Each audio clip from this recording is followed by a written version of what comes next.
Hey everybody, welcome back to WineXposed. My name is Larry Terrell, I'm your host, and today our wine journey takes us to New York State, to Long Island, of all places. We're going to Long Island.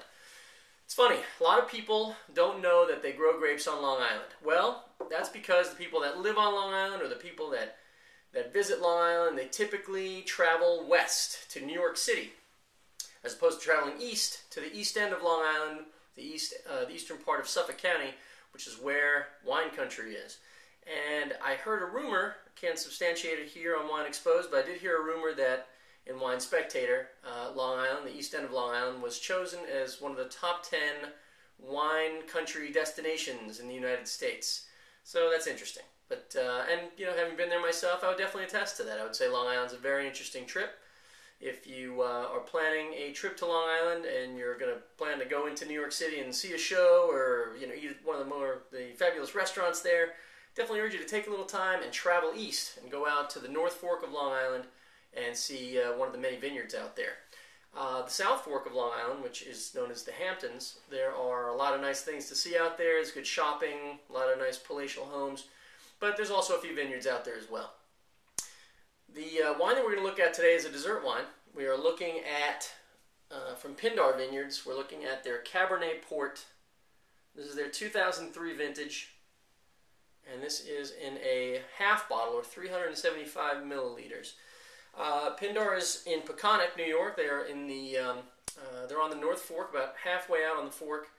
I believe they're on the North Road. There's basically two roads that go on the North Fork of the island. There's North Road and South Road. I believe they're on the North Fork, on the North Road, if I'm not mistaken. So this is their Cabernet Port. Cabernet Port is 100% Cabernet Sauvignon. It is brandy fortified to 19% alcohol by volume, and it is aged in small French oak barrels for 2 years. You can kind of tell by the color here, I don't know if you noticed, but I've got my commemorative Pindar glass here, using a bit of a smaller glass because this is a port. Port named for the dessert wine, the very famous dessert wines that are made in Portugal, in Porto.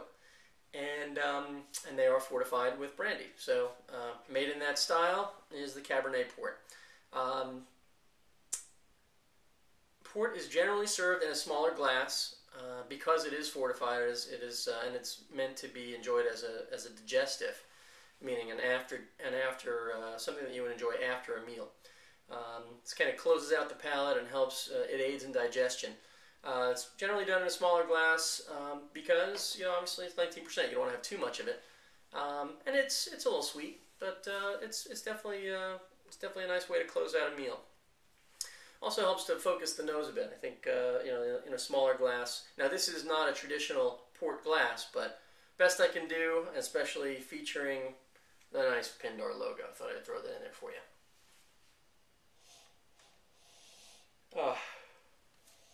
This dessert wine is wonderfully aromatic. I got to admit, I've had this wine before, and it's similar in style to what you'd find in Portugal. I just find that with this dessert wine, that there's an absence of alcohol on the nose.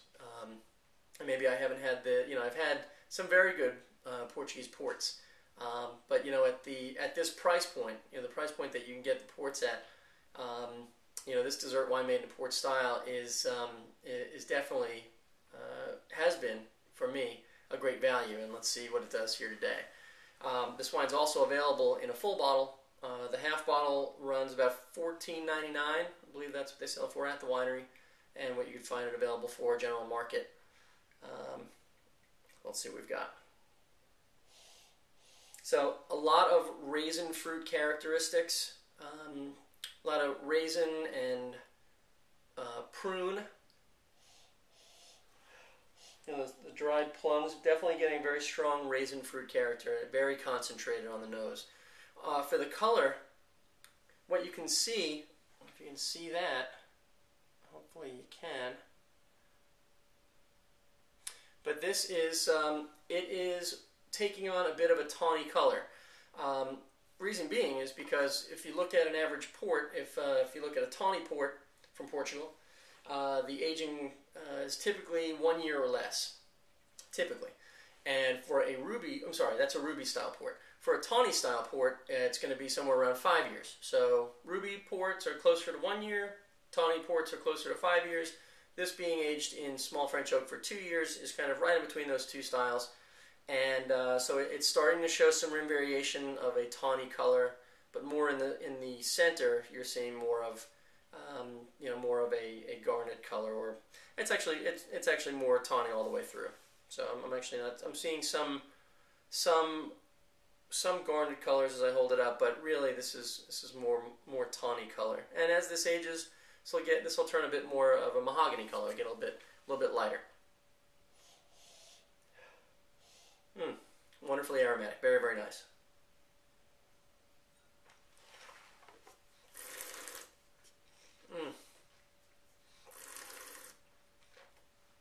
You've heard me mention it here before on the show. I've got a sweet tooth. That's my sin. I love. It's my vice. I love dessert wines. So I'll tell you right now that this one is very concentrated on the mouth, and that's definitely my style of wine.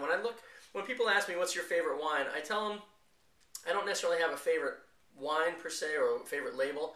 I look more at wine in terms of style. I like concentrated and intense wines, and especially for reds, I like wines that are very concentrated. And when you have dessert wines, that's really what you're going to find, because the concentrated sugar, the viscosity in the mouth, the body and the texture, it's kind of all there, and it's very intense, very a lot of flavor coming at you. So really my cup of tea here.